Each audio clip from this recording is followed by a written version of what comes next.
Visionario, bienvenido. Esta es la entrega número 8 de 10 posibles, la parte B. Estamos en la tercera temporada de liderazgo, desarrollo humano, buen vivir y felicidad. La primera temporada, que explica el libro La Sociedad sin Alma, Pensamiento Crítico, está disponible en YouTube. La segunda, Gestión de Emociones, que explica el libro Catarsis, también está ahí en YouTube. Y esta, del libro Impacto, Liderazgo y Finanzas a tu alcance, también está ahí en YouTube.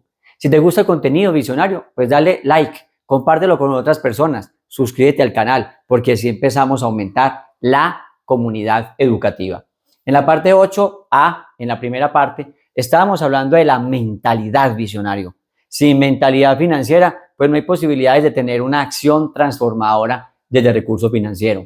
Hoy nos vamos a centrar en el tema de los principios de economía. Los principios de economía, básicamente desde la escuela de Harvard con Gregory Mankiw, se han dicho que son aproximadamente unos 10 como un buen resumen. Él fue estudiante del Premio Nobel de Economía Paul Samuelson, pero Paul Samuelson del MIT. Hoy vamos a trabajar una especie de resumen, una especie de contracción con 7 tipos de principios para entender un poco cómo es la economía. También vamos a avanzar en la economía de Fisher. Este también es economía del MIT y también microeconomía de Michael Perkin. Entonces, visionario, hay muy buen contenido para desarrollar ese sentido común económico que necesitamos. 7 principios para pensar la economía, visionario. El primero de ellos es: las personas se enfrentan a disyuntivas. Rápidamente digamos qué es la economía. La economía es una disciplina científica social. ¿Qué es el enfoque? ¿Qué es lo que estudia? Pues estudia la producción, la distribución, el intercambio y el consumo. ¿De qué? De bienes y servicios. ¿Para quién? Para individuos, personas, colectivos, sociedades. ¿Que tienen qué? Que tienen necesidades inconmensurables, pero que tienen recursos para satisfacer esas necesidades escasos. Ahí es donde empieza la disyuntiva económica. El recurso siempre es escaso, pero la necesidad, visionario, eso es inconmensurable. El ser humano es insaciable. Por ejemplo, visionario, todos quisiéramos tener una moto Harley Davidson ahí parqueada, pero ¿cuánto hay una moto ahí? Vale 100 millones de pesos, es decir, 20,000, 25,000 dólares. Y si cada humano la tiene y cada humano la quiere, serían 8,000 millones de motos. O si cada uno quiere una piscina en su casa, habría que construir 8,000 millones de piscinas. O si cada uno quiere un cohete espacial, pues habría que construir 8,000 millones de cohetes espaciales. Entonces, eso es, visionario. Los individuos, las personas tenemos necesidades, mejor dicho, infinitas. Pero los recursos es un solo planeta para miles de personas. Vamos a pensar esto un poco desde el punto de vista económico, cómo es que funciona. Vamos a utilizar una palabra un poco elevada que se llama posibilidades y la posibilidad de la frontera de producción. Posibilidades de fronteras de producción. Vamos a imaginarnos un país, siguiendo a Paul Samuelson, que tiene un conjunto de personas. Vamos a simplificarlo para que eso sea muy simple. Vamos a simplificar, por ejemplo, que todo el planeta solo sean 5 personas produciendo, para hacerlo muy simple. Y que solo puedan producir 2 cosas: comida, lo vamos a llamar acá mantequilla, o armas, cañones. Pues resulta que la sociedad tiene que decidir qué es lo que va a producir. Esa es la frontera de posibilidad de producción. Tiene que definir si toda su gente la va a poner a hacer armas, pero se queda sin comida. Supongamos que esas personas que están ahí en esa comunidad, todas trabajando en una única tarea, crear cañones, pues va a producir con todo su potencial 15 cañones. Y supongamos que si esa gente no produjera cañones, sino que se pusiera a producir solo comida, o sea, mantequilla, solo podría producir unas 4,5 o 5 toneladas aproximadamente. Entonces, mire lo que es una frontera de posibilidad de producción, lo que es una disyuntiva. Si el país decide hacer cañones, puede hacer 15 cañones, pero ¿cuánto de mantequilla? 0. Si decide bajar la producción a 12 cañones y pone a la gente restante a hacer mantequilla, entonces puede que haga 12 cañones y solamente 1 de mantequilla. Pero necesitan más comida, pueden dejar más gente haciendo mantequilla, pero tendrían menos cañones. 9 cañones, por ejemplo, por en este caso 3 de mantequilla. Y así, si baja la producción de cañones a 5, pues mire, visionario, nos daría en el eje de la Y 5 cañones y en el eje de las X nos daría 4 de mantequilla. Pero si la gente no quiere hacer más armas, sino que quiere hacer solo comida, entonces tendría únicamente 5 de mantequilla, pero 0 de cañones. Esa es la disyuntiva, visionario. ¿Qué hacer? Tú también, tú tienes 24 horas en tu día y tienes que definir qué vas a hacer. Te enfrentas a una disyuntiva. De esas, 8 horas son para descansar, 8 horas para tu vida normal, para tu desarrollo personal y 8 horas para trabajar o estudiar. ¿Qué tal? Puedes decidir, por ejemplo, no, voy solo a trabajar. Entonces puedes tener el máximo de trabajo, pero no vas a tener nada de estudio. O puedes trabajar la mitad y estudiar otro medio tiempo. O puedes no trabajar, sino solo estudiar. Esa es la frontera de posibilidad de producción.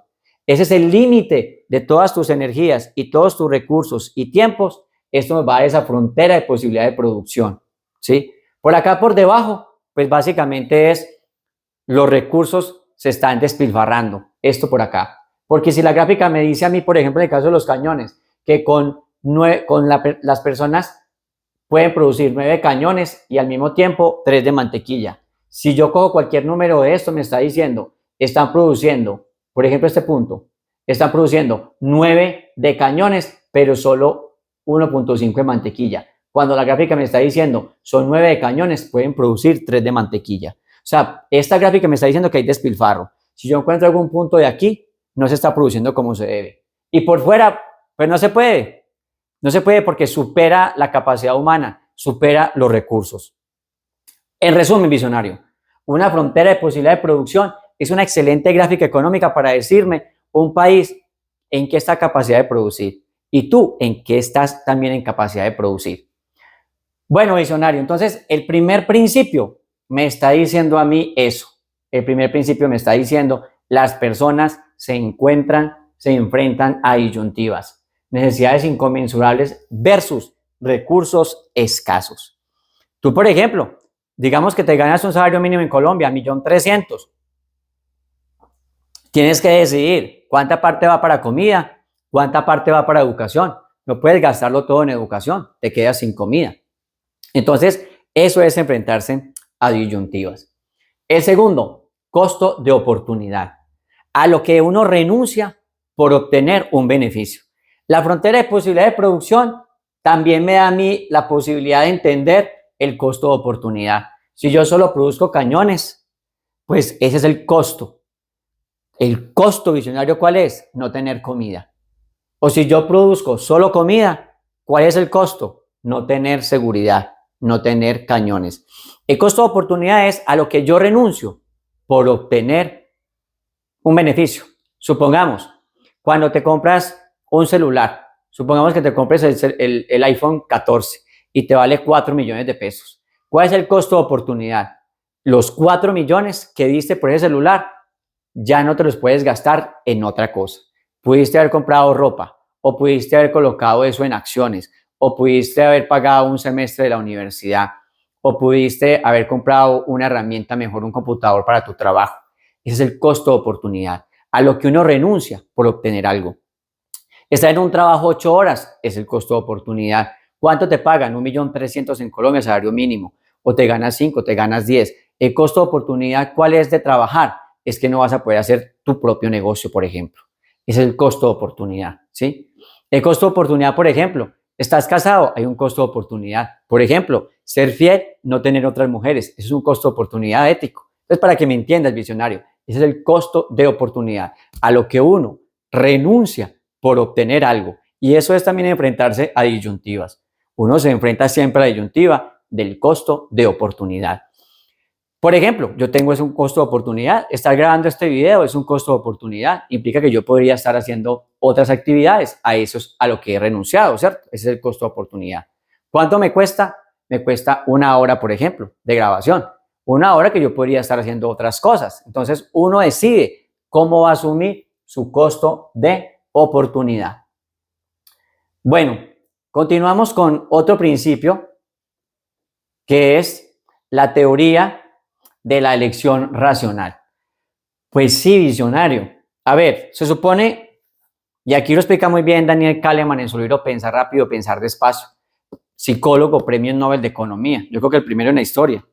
Miren, uno tiene sesgos cognitivos y aunque la economía parte del hecho de que nosotros como humanos usamos la razón y siempre hacemos lo que nos conviene, pues no es así. Hay decisiones irracionales, pero de todas maneras partemos del hecho de que el principio nos da una guía. Los seres humanos buscamos y tomamos decisiones buscando el beneficio. ¿Qué quiere el ser humano? El ser humano quiere aumentar sus ganancias y reducir sus costos. Eso obviamente sería algo racional. Bueno, eso no pasa, por ejemplo, supongamos los vicios, ¿sí? ¿Qué es un vicio? Un vicio es lo contrario. Yo tengo un costo muy alto, ¿sí? Asumo un costo de vida, asumo un costo de salud, asumo un costo de tiempo, asumo un costo de recursos. Por ejemplo, los jugadores, los ludópatas, los que están en casinos, eso es un costo que le trae pocos beneficios, ¿cierto? Porque el algoritmo pues no lo va a dejar ganar como debería. Entonces, ¿qué significa eso? Eso significa pues que el ser humano, aunque parte del hecho de que es racional y que quiere maximizar el beneficio y reducir los costos, pues no siempre pasa así. Por supuesto que el que va al casino quiere colocar poca plata y ganar mucha. Claro, él está pensando racionalmente en maximizar el beneficio. Pero si lo mirara estadísticamente, en el caso de los sesgos cognitivos, observaría que la gente que gana dinero en los casinos, pues es muy poca, porque tiene que ir en contra del algoritmo del casino. Pues imagínense, y de los dueños del casino. Nada fácil. Entonces, visionario, ¿qué significa eso de maximizar el beneficio y minimizar el costo? Pues hay que hacer una relación entre costo-beneficio, ¿cierto? Eso tiene unas fórmulas. A nosotros, ¿qué nos interesa? Saber que en la división, en el cociente entre beneficios netos y costos de inversión, el resultado sea positivo, o sea, sea mayor el beneficio que el costo. Coloquemos un caso. Una persona va a estudiar Derecho en una universidad, por ejemplo, en Colombia, como la Universidad Libre, y paga 5 millones hoy mensuales, poco más de $1,100. Entonces, perdón, mensuales no, semestrales. O sea que toda la carrera, supongamos sin hacer la corrección monetaria y sin mirar la inflación, pues supongamos que cueste 50 millones. O bueno, o corrigido la inflación que cueste 70 millones de pesos. Entonces, 5 años y a esos 70 millones, ese es el costo, más el costo de oportunidad de tiempo que no trabajó por estar estudiando. Ahora hay que mirar cuando sea abogado cuánto va a ganar. Supongamos que se pueda volver en unos años un juez de la República y que empiece raso ganándose 10 millones y que trabaje 40 años. Entonces uno hace la conversión y dice, sí es racional estudiar, porque el costo de 5 años, pues se paga básicamente y a una ratio muy buena por 40 años de trabajo como juez o como fiscal o como servidor público o como administrador de una corporación o con un bufete de abogados, etcétera. Pero el costo-beneficio siempre hay que analizarlo. Por ejemplo, cuando uno compra un carro, ¿qué está mirando en el costo-beneficio? Está mirando, por ejemplo, que va a tardar menos de un lugar a otro, ¿cierto? Que ese tiempo lo va a usar para invertirlo de otra manera. Es el costo-beneficio. Aunque hay carros, por supuesto, que el costo-beneficio no va a dar. Visionario, en economía siempre hay que analizar esa relación costo-beneficio. ¿Qué es lo que yo estoy dispuesto a asumir y qué es lo que a futuro eso me va a devolver? Hay una ratio, la TIR, la tasa interna de retorno, ¿cierto? Muy famosa en finanzas. Pues por cada dólar que yo invierto, ¿cuánto es la posibilidad de que ese dólar se me devuelva en ganancia? Bueno, visionario, vamos para el próximo principio. Todo aumento de renta aumenta el consumo. Visionario, eso es muy obvio. Es muy obvio, ¿por qué? Pues porque los países que tienen renta alta, como Estados Unidos, Francia, Italia, Singapur, Emiratos Árabes, pues son países donde la gente recibe más ingresos y eso hace que la gente aumente su nivel de vida, consuma más. Y los países de renta media, por ejemplo, como Colombia, o por ejemplo como Argentina, pues obviamente la gente al tener menos ingresos consume más moderadamente. Y los países de ingreso bajo, por ejemplo, como Somalia o como Yemen, pues muy poco van a consumir. Entonces, lo que dice ese principio es que cuando el Producto Interno Bruto es más grande, el consumo de las personas también aumenta. Y eso, pues, en teoría, aumenta la calidad de vida. No siempre funciona así, pero eso es lo que nos dice el principio. Vamos a colocar aquí, por ejemplo, es obvio, visionario, que cuando la gente tiene un mayor consumo, nos vamos a ir ¿a dónde? A los centros comerciales. Eso lo saben muy bien los economistas. Entonces, un centro comercial va a abrir las puertas donde hay muy buen poder adquisitivo, ¿cierto? Porque eso va a aumentar el gasto. Entonces, si usted ganas 1.300.000 salario mínimo colombiano y tienes un ascenso y te ganas 2 millones, seguramente vas a cambiar de moto o vas a cambiar de carro o vas a cambiar de casa. Es lo común, pero hay que analizar otra vez el costo-beneficio. Ojalá te dupliquen el salario y sigas viviendo en las mismas condiciones por unos 4, 5, 6 años más para que puedas aumentar el índice de ahorro y el índice de inversión. Entender, visionario, cómo funciona la economía nos va a ayudar a entender desde nuestra mentalidad cómo tomar mejores decisiones. Recuerda, visionario, que el tema de la economía siempre va a tener que ver con este triángulo que tenemos. El triángulo de la toma de decisiones que el sujeto hace y las consecuencias que genera. Bueno, vamos para el otro principio. El otro principio nos dice, el comercio mejora la calidad de vida. Eso se está ahí hablando directamente de oferta y demanda. ¿Cómo funciona la ley de oferta? Obvio, visionario. Si hay muchos carros eléctricos, muchos carros eléctricos, mucha oferta, pero hay poquita gente que quiere comprar los carros eléctricos, ¿cómo van a estar los precios? Pues obviamente van a estar bajos. ¿Pero por qué un carro eléctrico hoy cuesta tanto? Porque muy poca gente ahora, a este momento, está buscando comprar carros eléctricos. O sea, es poca la demanda.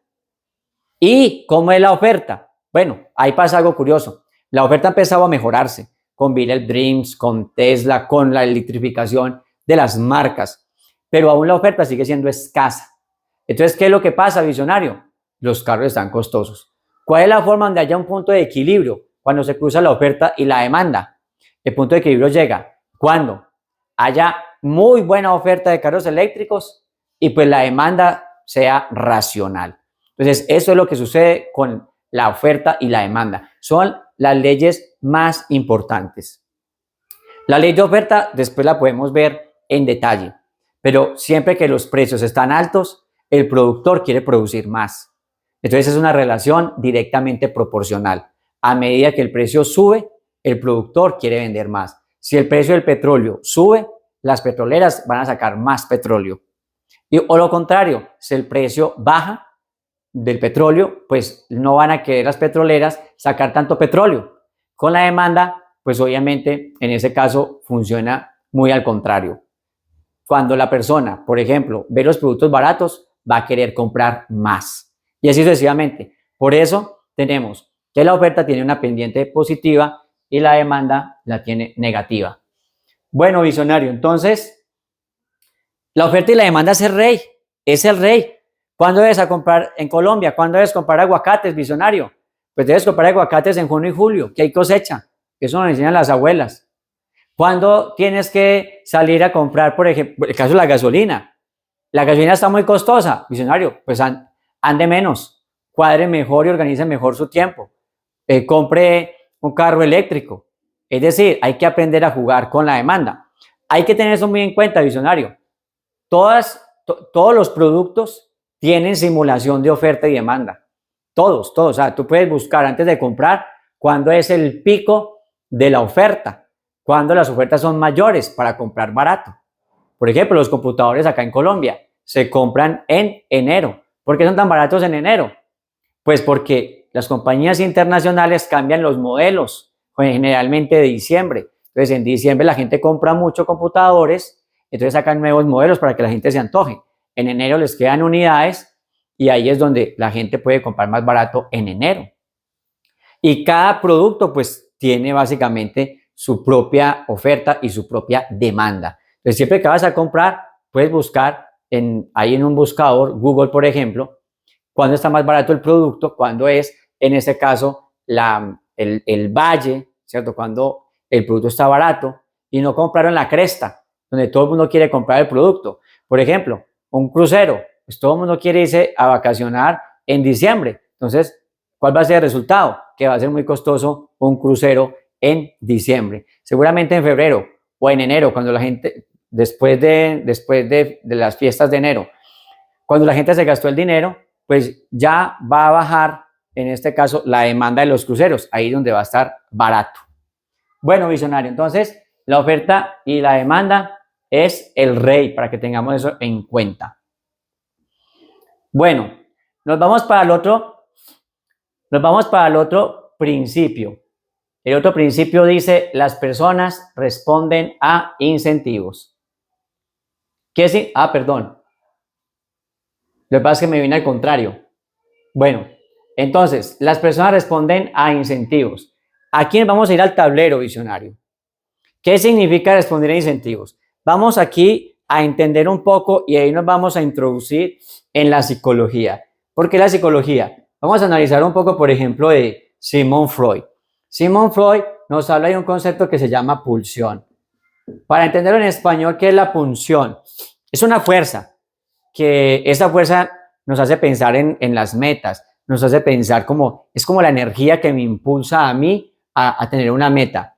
Hay dos energías básicas en el tema de Sigmund Freud. Una se llama el Thanos, la muerte, o Thanatos, la muerte, y la otra se llama el Eros, la vida. Entonces, para resumirlo, esa fuerza gigante, la fuerza de la muerte, pues nos lleva a una tensión, a una pulsión, que es el miedo. En economía, muchas personas compran, venden, producen, consumen por esto del miedo. ¿Cuáles son los miedos principales? El miedo al fracaso, por ejemplo, el miedo al rechazo, el miedo a la enfermedad y el miedo a la muerte. La muerte es la base de todo, visionario, pero por ejemplo, nadie quiere fracasar, nadie quiere ser rechazado de su grupo social, nadie quiere estar enfermo. Y pues si está sano el cerebro, pues nadie quiere estar muerto, excepto la gente pues que se suicida. Entonces en economía esto también genera una fuerza de producción y de consumo muy grande, ¿sí? Y también la otra fuerza que es el eros, el placer. Eso es otra fuerza bastante grande. Cuando decimos acá que las personas responden a incentivos, pues estamos diciendo que ¿cuál es un incentivo? Por ejemplo, no fracasar. ¿Por qué se vende un curso, por ejemplo, online de superación personal? Pues porque la gente no quiere fracasar. Ahí está el estímulo, ¿sí? O porque la gente, hay millones de seguidores a médicos youtubers, que hablan de cómo evitar la enfermedad. Pues porque ahí está el miedo. Nadie quiere enfermarse, ¿cierto? O porque, por ejemplo, las personas van a la universidad y estudian carreras relevantes para la sociedad, pues porque no quieren ser rechazados por la sociedad, ¿cierto? Lo mismo, la economía también se mueve por el placer, ¿sí? Por ejemplo, se mueve mucho la economía por la sexualidad. Miren ustedes, por ejemplo, ¿qué sería de una película si no tuviera sexualidad, si no tuviera guerra, violencia, etcétera? La comida es uno de los grandes promotores a nivel mundial de la economía. La ropa, porque todos son necesidades básicas del ser humano. La vivienda, la locomoción, las experiencias que hoy hacen parte de una economía tan fuerte, el entretenimiento, los lujos. Entonces, visionario, esas son dos fuerzas grandes en las que el ser humano tiene que responder a incentivos, ¿cierto? ¿Cuál es un incentivo? Entonces, no fracase, compre este curso, ¿cierto?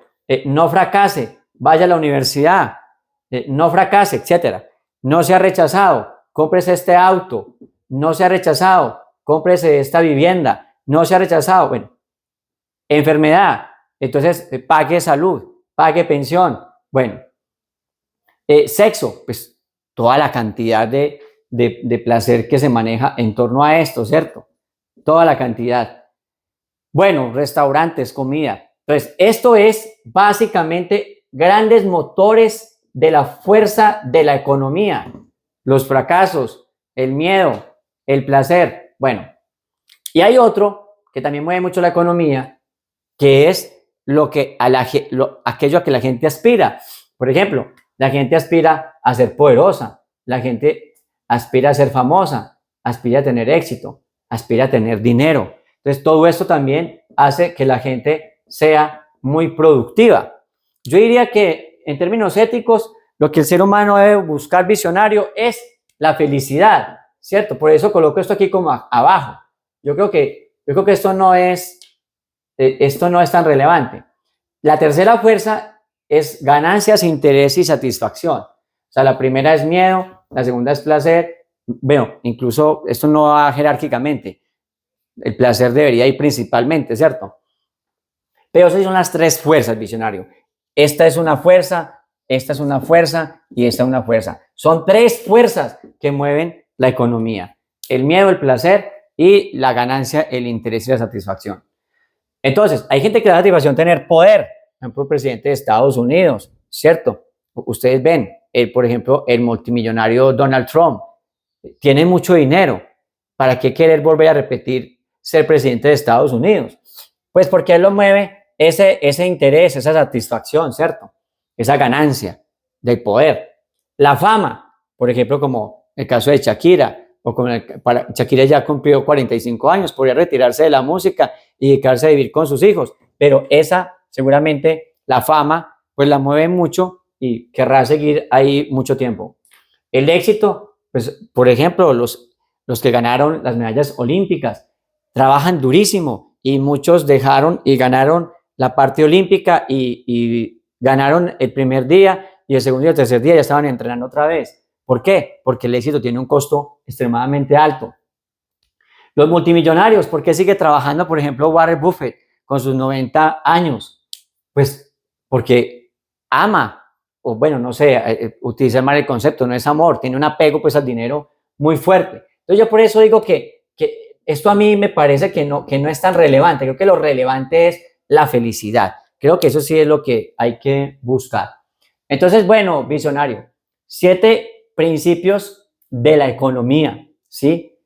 La economía, por ejemplo, aquí nos falta básicamente uno de los principios fundamentales, y es que los seres humanos piensan en términos marginales. Sería como uno de los 7. ¿Qué significa pensar en términos marginales? Que uno está dispuesto a hacer un pequeño sacrificio de más por tener una pequeña ganancia también de más. Por ejemplo, una persona termina la universidad, se graduó, por ejemplo, digamos, de ingeniero comercial. Ya hizo un esfuerzo de 5 años. ¿Por qué no hacer un esfuerzo marginal de una especialización en negocios internacionales si le va a traer más platica y solo es 1 año y medio? Entonces uno piensa en términos marginales y dice, sí, si ya hice 5, ¿por qué no hacer 1 año y medio? Y entonces hace pequeños ajustes en su tiempo para obtener esa pequeña ganancia y hace el esfuerzo y el costo de oportunidad de 1.5 años para mejorar su perfil y ser más competitivo. Entonces, visionario, de esto es lo que se trata. Ya para terminar, por ejemplo, esta parte, miremos el tema de un crucero viajar de crucero. Nos puede resumir este tema de la humanidad, de la parte económica. Miren, ¿por qué la gente quiere viajar en cruceros? Porque la gente quiere tener experiencias, visionario, placer, quiere tener experiencias. La gente quiere tener lujos, la gente quiere tener entretenimiento, la gente quiere un transporte en ultramar, la gente iba a tener vivienda, ropa, comida, sexualidad. Es decir, aquí en un crucero se está amplificando uno de los grandes motores, que es el placer, ¿cierto? Y pues obviamente va a tener una satisfacción. Entonces, tenemos que pensar eso muy bien en nuestra mentalidad económica, visionario. O sea, cómo es que nosotros vamos a mejorar nuestra toma de decisiones económicas. Y la forma de mejorar nuestras decisiones económicas, visionario, siempre está en función de tomar esas decisiones racionales. Bueno, visionario, hasta aquí pues hemos concluido esta parte 8. Espero que si te gusta el contenido le des like, te suscribas al canal, lo compartas y pues continuamos entonces la próxima semana con este curso. Muchas felicidades, visionario, que estés muy bien.